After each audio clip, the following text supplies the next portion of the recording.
So here I have a selection of what should be the main knives that you would use in your kitchen. This is a chef's knife, French chef's knife. This is just a smaller version thereof, and this is called a Santoku.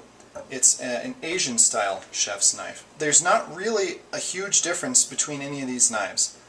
In most European, American, Western traditions, this is the main knife of the kitchen. In Asia, it's something more like this.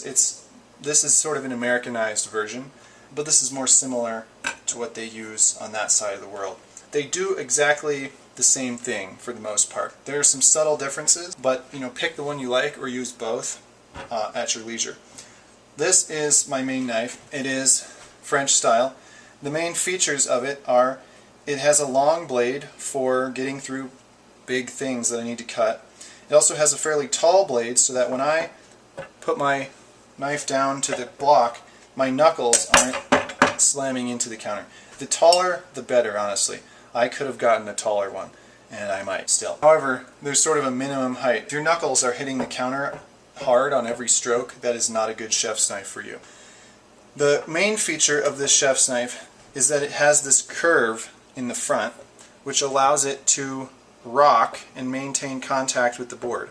The proper way to slice something is to keep the tip in contact with the board and just roll the knife through the food.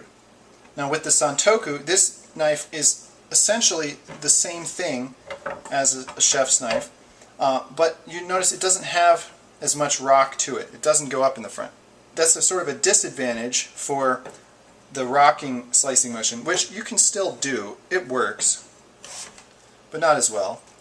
But you can do an alternative slicing method, which involves just putting the tip on the board and pulling through, which with the European style knife is harder to do because you have to go at a much higher angle to get to the tip. Blades on these knives are just slightly different. It's really hard to tell, I'm sure, on camera, but this is a thinner blade than this. So the Asian knife is thinner than the Western knife, and that's just a stylistic thing. Also, on this particular knife, it has a concave grind to the blade, whereas this just has a straight, linear grind to it.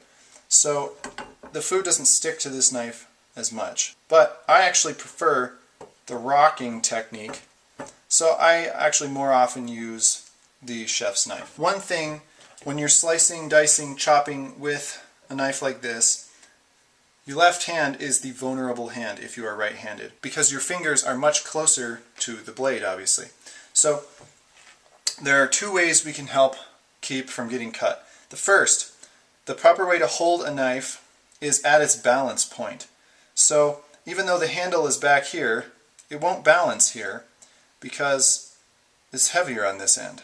You find the proper point at which it balances.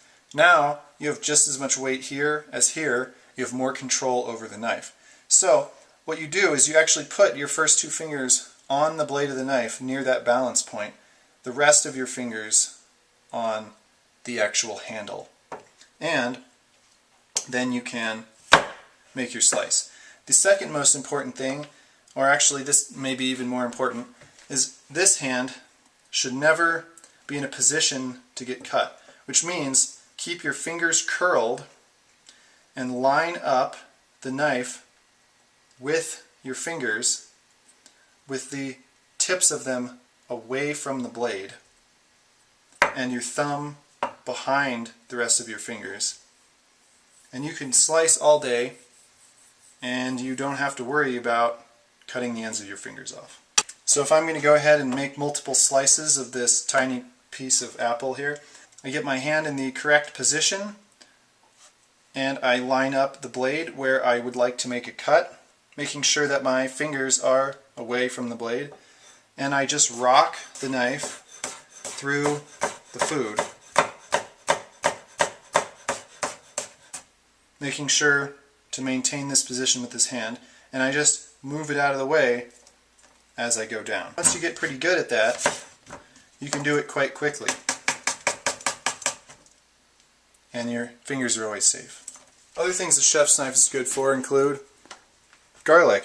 You can take the flat of the knife, either knife, and just crush the garlic. You can also use it to make fine julienne strips of material or dices of material. It is not good to hack with.